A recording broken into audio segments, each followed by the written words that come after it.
Today's topic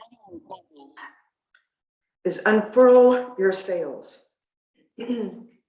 Just to give a quick review of the verses most characteristic of the themes in the last talk on the Svetasvatara Upanishad, chapter 3. In verse 9, that verse reveals the mystery of this universe when Svetasvatara tells us there is nothing superior to him, nothing different from him, nothing subtler or greater than he. Alone he stands changeless, self-luminous. He, the Great One, fills this universe. This is Brahman. Sri Ramakrishna simply explained God is the container of this universe and also what is contained in it.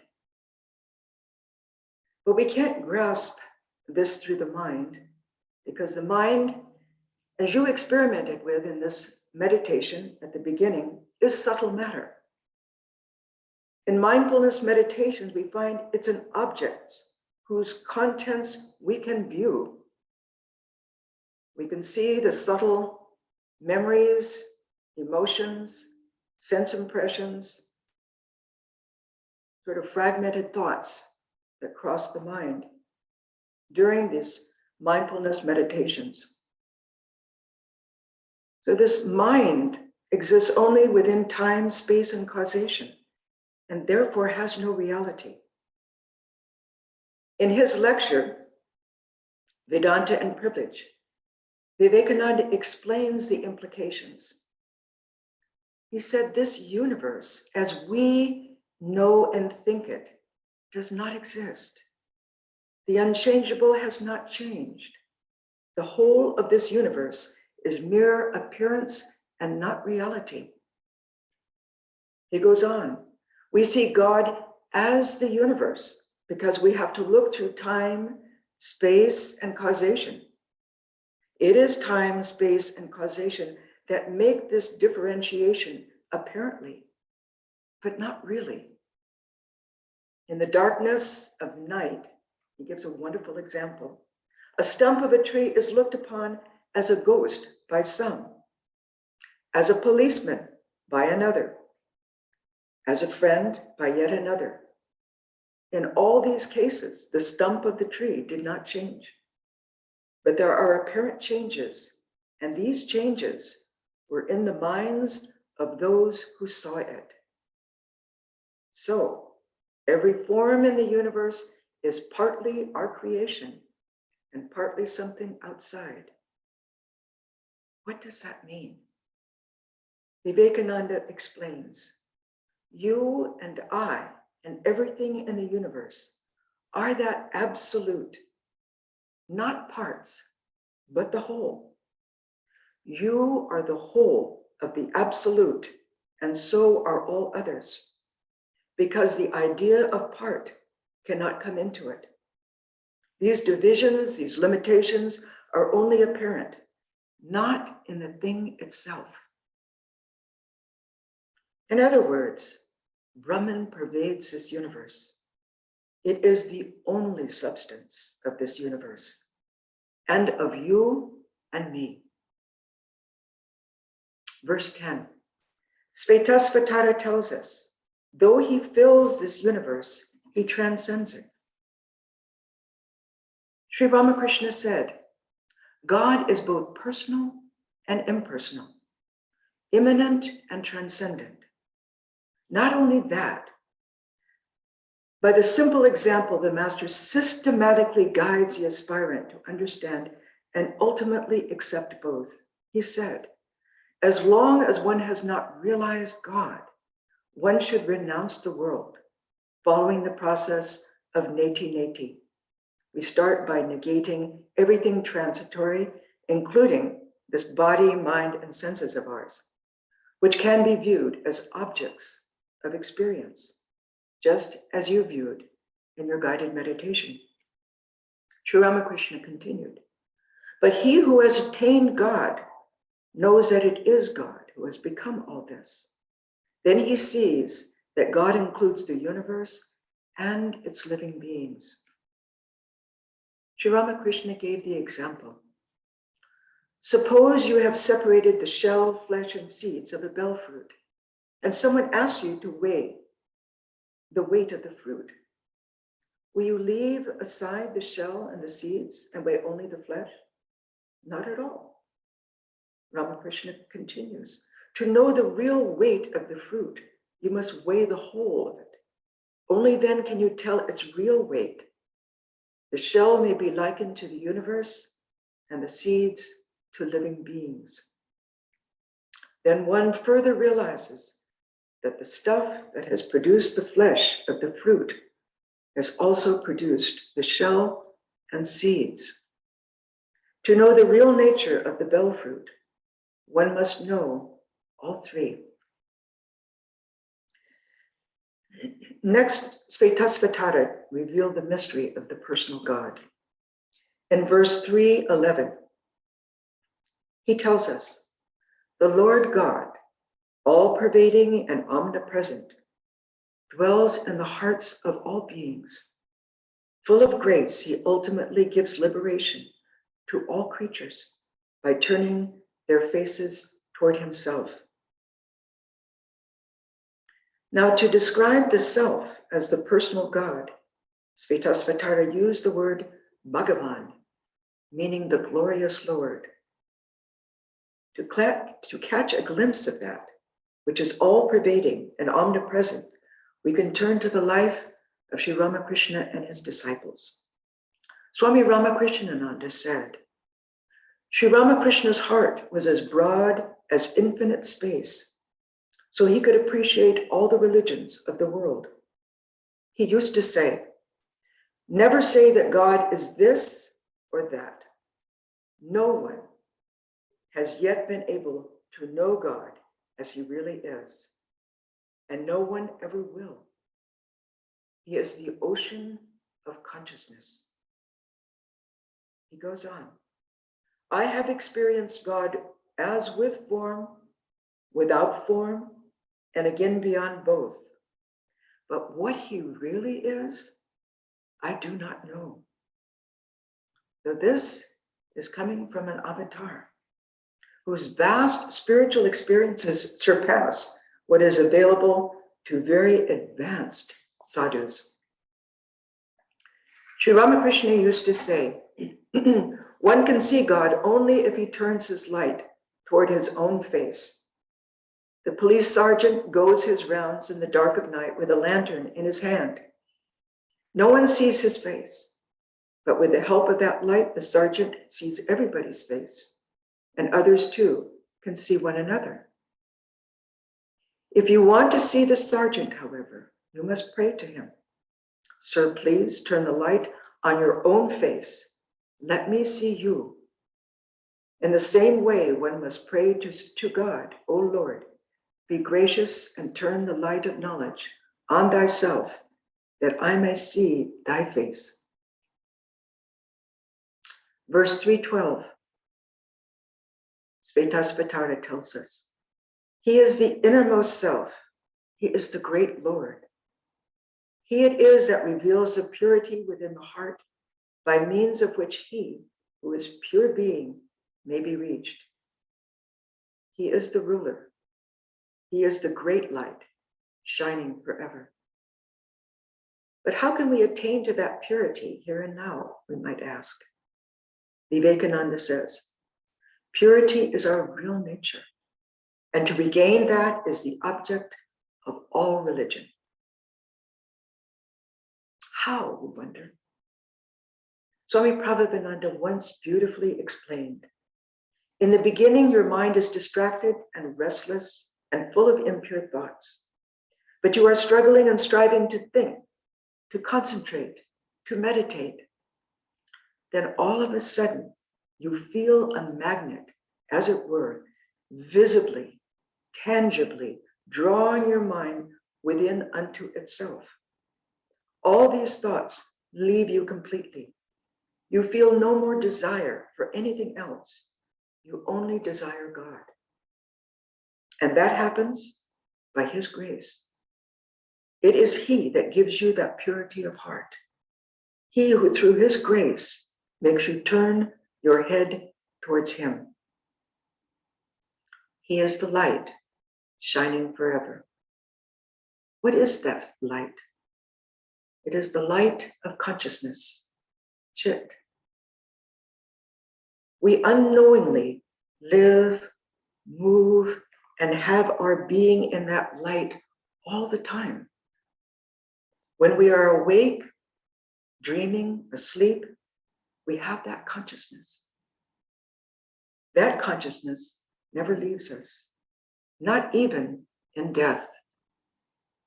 But when we pray, real prayer is to feel that presence of God within ourselves and everywhere, and in silence. Any thought or word or prayer that arises within ourselves is only possible because of the presence of that consciousness. And that consciousness is God. Our teachers tell us, through that light of consciousness, we are then conscious of everything else. Every perception, every thought, he is present. You need not talk to him, just think of him. And immediately he knows your heart. He is present within us, around us, everywhere. We need only try to feel his presence. That is prayer. That is meditation. Now we come to verses 17 and 18. Svetasvatara tells us, himself devoid of senses, he shines through the function of the senses. He is the friend and refuge of all. He resides in the body, the city of 9 gates. He sports in the world without innumerable forms.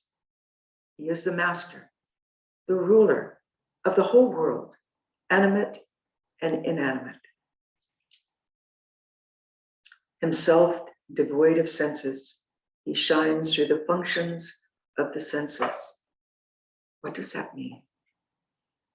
The indwelling self experiences life within the universe through the sense faculty of every living creature, and most fully manifests to every human being, whether we know it or not. For the principle of consciousness is right there within us.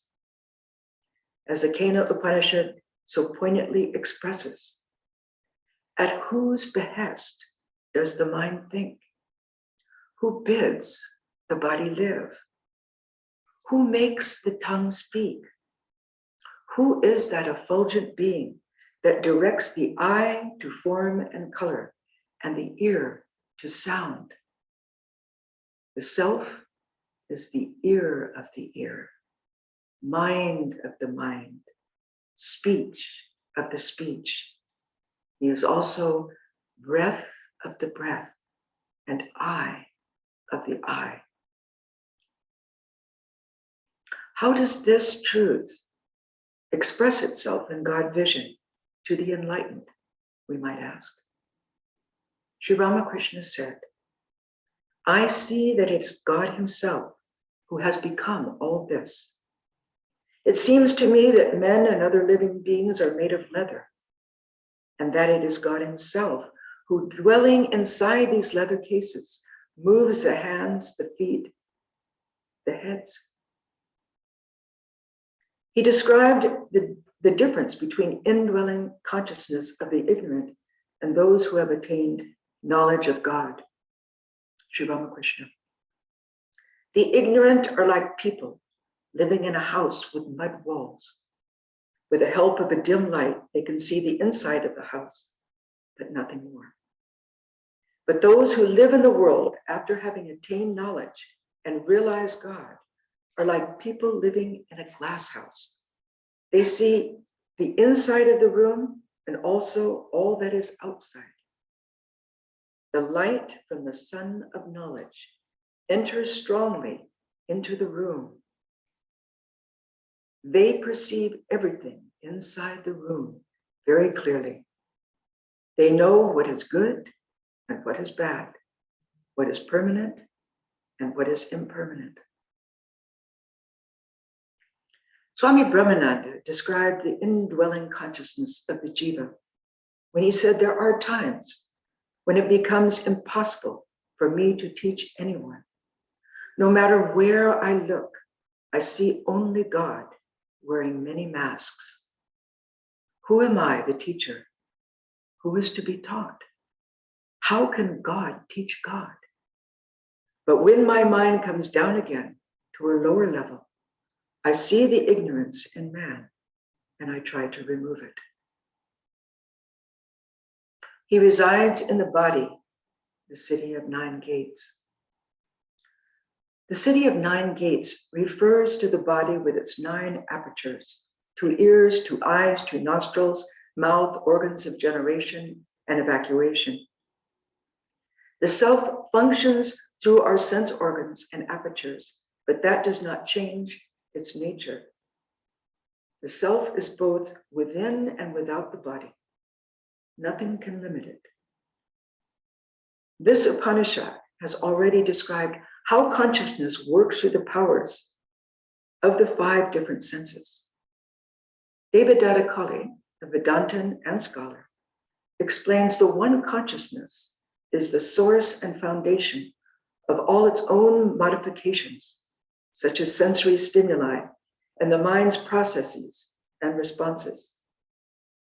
Throughout the universe, the same consciousness presides also over everything material, whether it be immovable as a mountain and stationary as a tree, or moving as a living creature. Verse 19, Svetasvatara tells us, he moves fast without feet. He grasps everything, though without hands. He sees all, though without eyes. He hears everything, though without ears. He knows all, but none knows him. He is called the Supreme, the Great One. He knows all, but none knows him. Of him there is no knower. The self is impossible to describe. That is why he is called the unseen seer, ever aware, ever uninvolved, the eternal spectator. He is not an object of knowledge. With the highest knowledge, we merge into the Atman, which is one with Brahman. Sri Ramakrishna tried unsuccessfully on various occasions to share his experiences of samadhi when he reached the center above the throat chakra, that would be here, the Ajna chakra. One day the master said very emphatically to his monastic disciples, I'll tell you everything and not keep anything secret. He described clearly experiences up to the heart and the throat. And then pointing to the spot between the eyebrows, he said, the Supreme Self is directly known and the individual experiences samadhi when the mind comes up here. There remains then a thin, transparent screen separating the Supreme Self and the individual self. The sadhaka then experiences, saying this, the moment he started to describe the detail of the realization of the Supreme Self, he was plunged into samadhi. When the samadhi came to an end, and he tried again to describe it, he was again plunged into samadhi. Finally, after repeated attempts, he tearfully said, alas, I have a desire to tell you everything, without concealing anything whatsoever. But in spite of all my efforts, the Divine Mother did not allow me to speak. She pressed my mouth. Swami Sardananda, disciple of Sri Ramakrishna, explained, we then understood that the mind, intellect, and the like, with the help of which speaking becomes possible, have not a very long range. And again, we understood that the complete realization of the Supreme Self could not be attained if one did not go beyond that range. The Master was trying to make the impossible possible because of his love for us. He knows all, but none knows him. Although knowledge is possible because of Brahman, Brahman can never be known. Why? Swami Lokeshwarananda explains, because he is never an object outside Brahman. Brahman is the subject and object in one. He is both the knower and the known. So how can you know him? Brahman is self-luminous, knowledge itself. In the Kena Upanishad, chapter 2, verse 3, he truly knows Brahman who knows him as beyond knowledge. He who thinks that he knows not. The ignorant think that Brahman is known, but the wise know him to be beyond knowledge. Verse 20. Subtler than the subtlest, greater than the greatest. The self is hidden in the heart of all creatures. Through his grace, a man loses his cravings, transcends grief, and realizes him as Brahman supreme. Subtler than the subtlest, greater than the greatest. This description is a way of saying that the Atman pervades and encompasses all.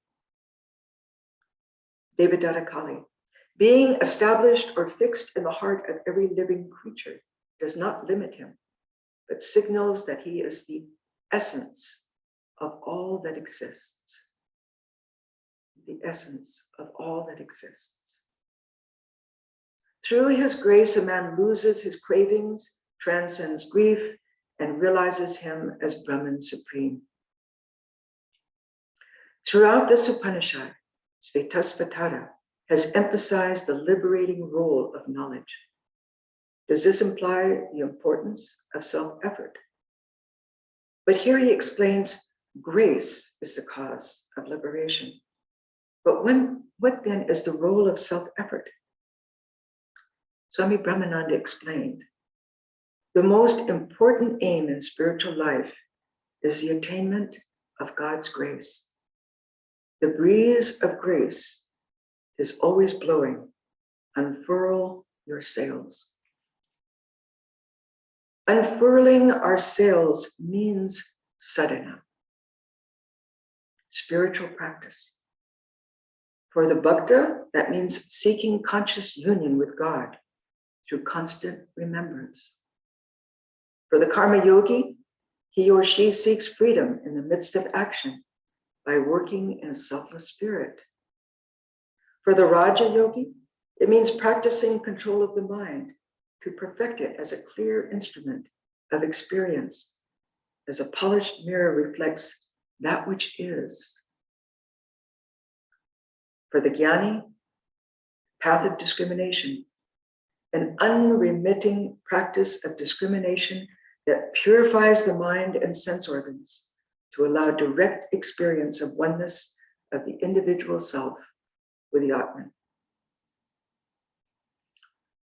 The phenomenology of sense experience honed by a discriminating mind culminates in a luminosity of perception bereft of illusion.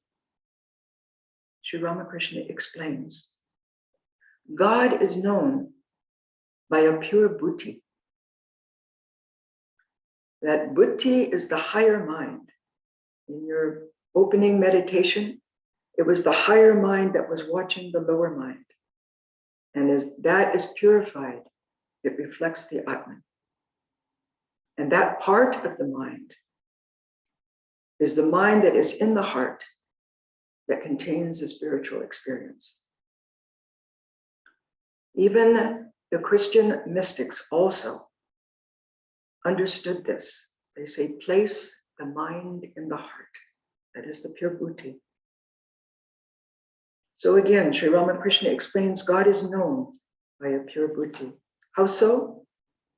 He goes on, pure mind, pure buddhi, and pure Atman are one and the same thing. In the samadhi that comes at the end of reasoning and discrimination, no such thing as I, meaning ego, exists.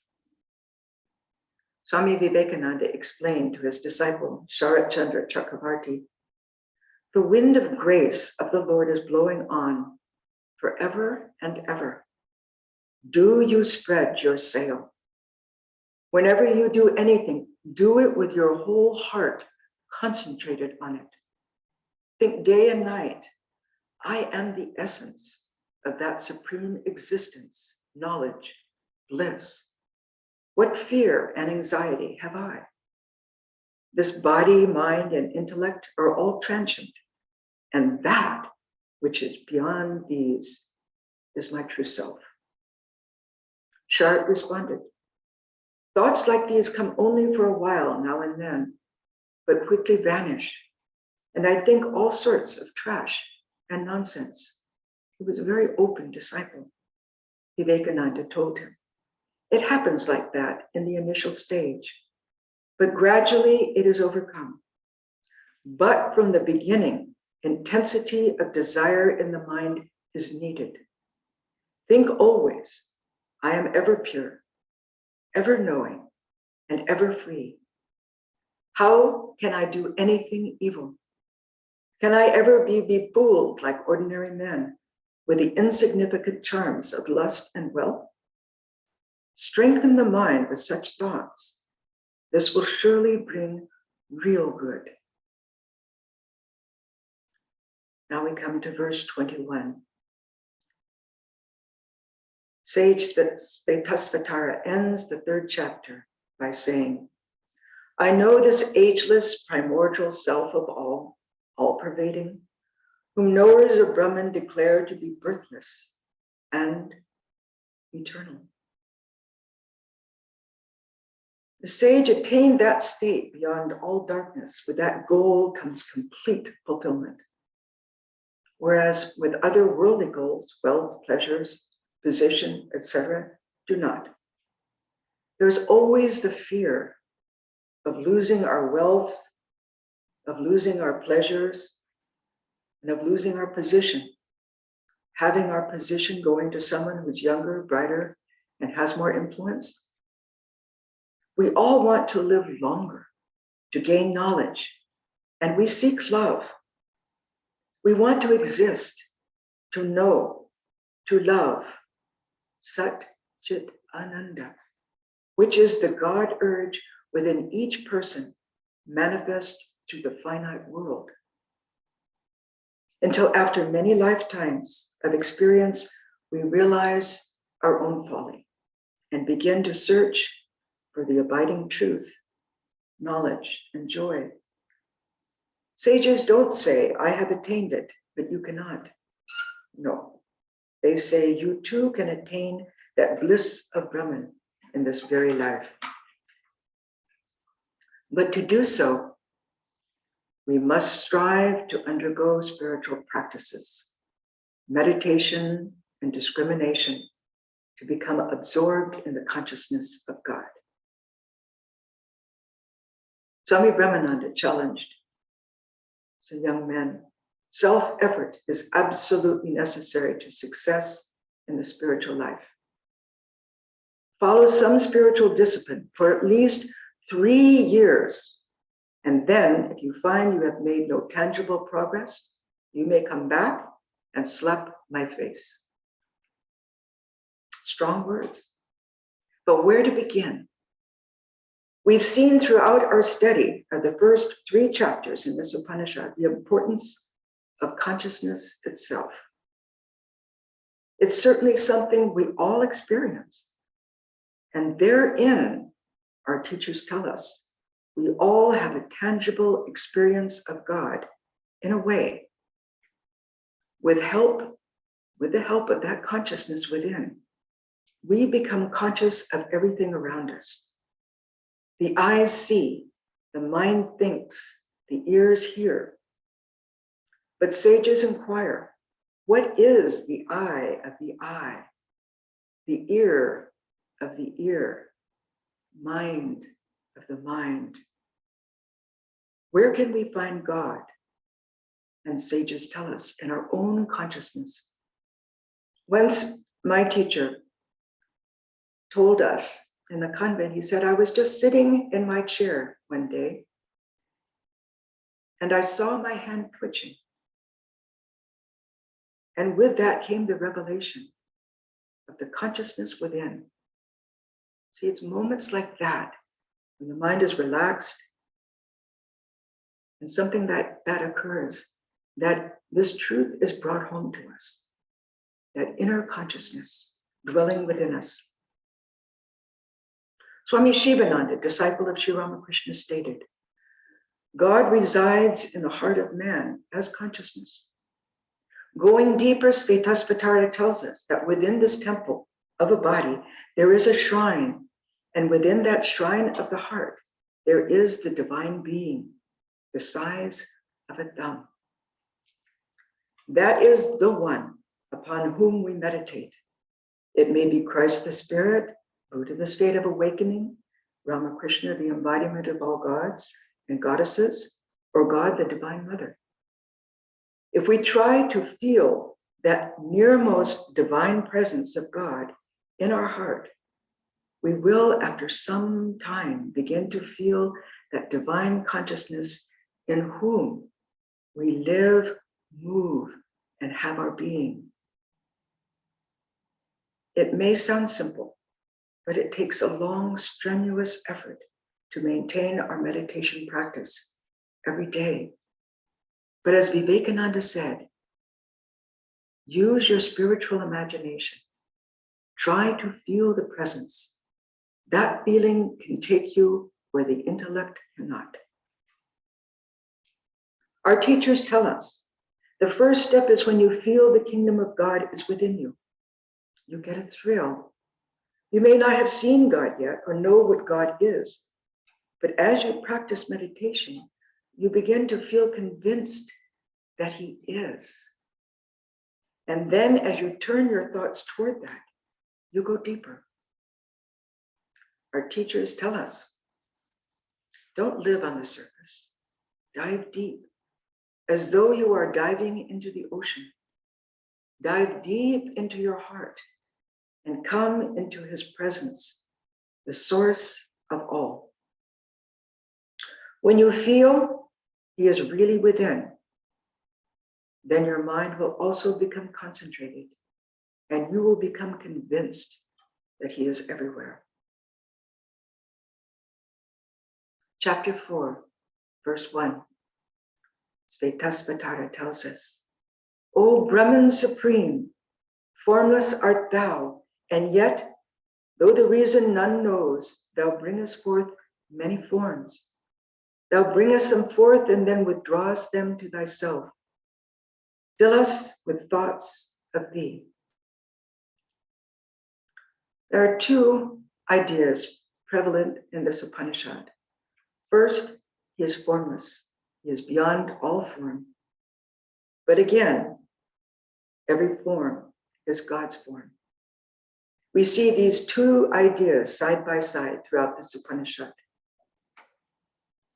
In verse 2 and 3 of the 4th chapter, thou art the fire, thou art the sun, thou art the air, thou art the moon, thou art the starry firmament, thou art Brahman supreme, thou art the waters, thou, the creator of all.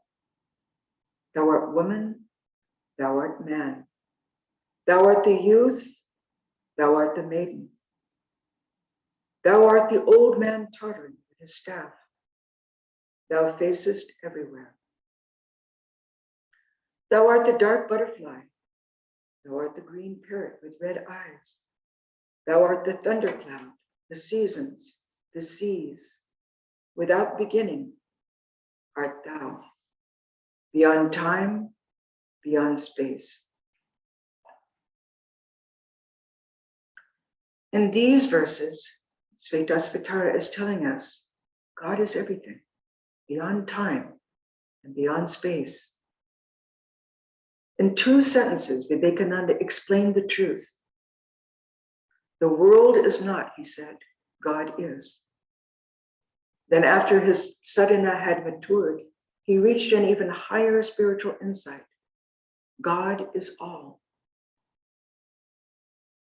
So what do these 2 apparently contradictory statements mean?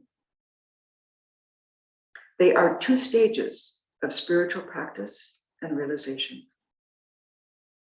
The path of knowledge is aspirants are first taught to practice neti atma. The self is neither this nor that, to strengthen our conviction in the ephemeral nature of this world, including our own body-mind complex. Once convinced, we're then qualified to ascend the ladder of self-realization, to assimilate an even higher truth. Iti, iti.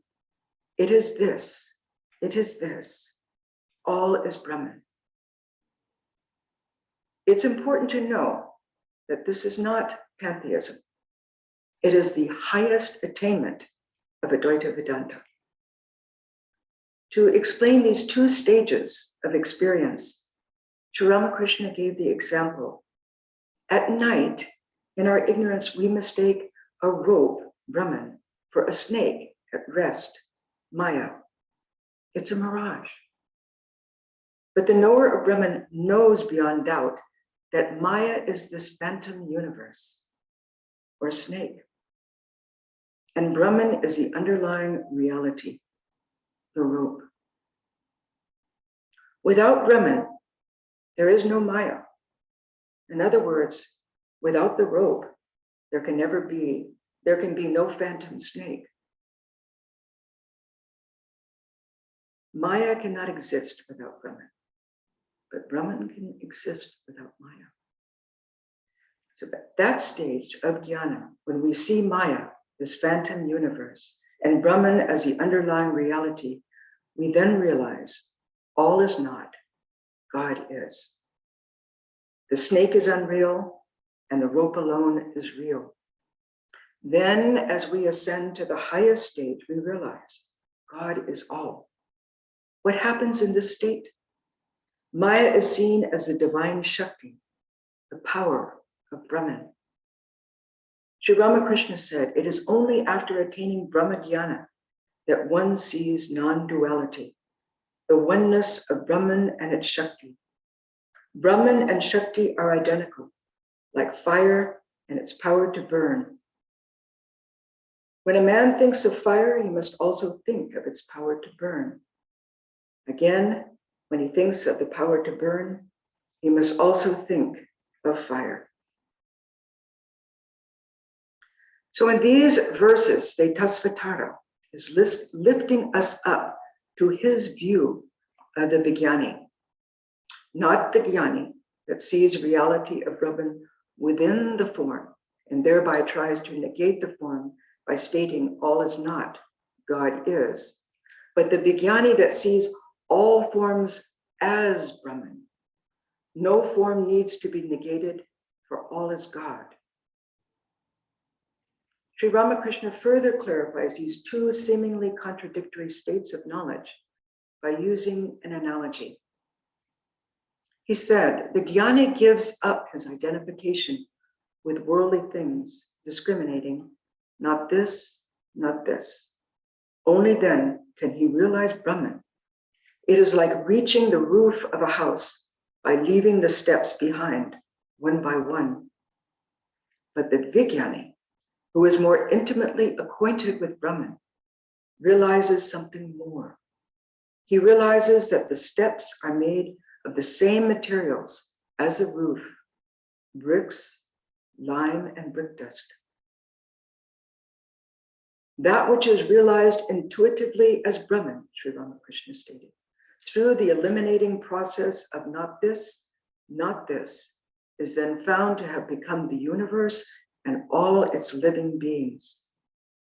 The Vijnani sees that the reality which is nirguna, without attributes, is also Saguna with attributes. Sri Ramakrishna is a living scripture who had attained these two distinct stages of experience. And he summarized, a man cannot live on the roof a long time. He comes down again. Those who realize Brahman in Samadhi come down also and find that it is Brahman that has become the universe and its living beings. In the musical scale, there are the notes sa, re, ga, ma, pa, da, and ni. But one cannot keep one's voice on ni a long time. The ego does not vanish altogether. The man coming down from Samadhi perceives that it is Brahman that has become the ego, the universe, and all living beings. This is known as Vijnana. But what about the devotee, those following the path of devotion, we might ask? Can they also have these two experiences? Sri Ramakrishna says, yes. In his words, the path of knowledge leads to truth, as does the path that combines knowledge and love. The path of love, too, leads to this goal. The way of love is as true as the way of knowledge. The Master assures us, all paths ultimately lead to the same truth. But as long as God keeps the feeling of ego in us, it is easier to follow the path of love. He summarized, the Vijnani further sees that what is Brahman is the Bhagavan, the personal God. He who is beyond the three gunas is the Bhagavan, with his 6 supernatural powers, living beings, the universe, mind, intelligence, love, renunciation, knowledge. All these are the manifestations of his power. Ramakrishna's Vedanta, based on his own direct experience, is grand and all-inclusive. The paths are but different approaches, whether by directly seeking knowledge of Brahman by discrimination, control of the mind, or whole-souled surrender to the personal God that lead to the highest knowledge, both jnana, highest attainment, and vijnana, the greater achievement.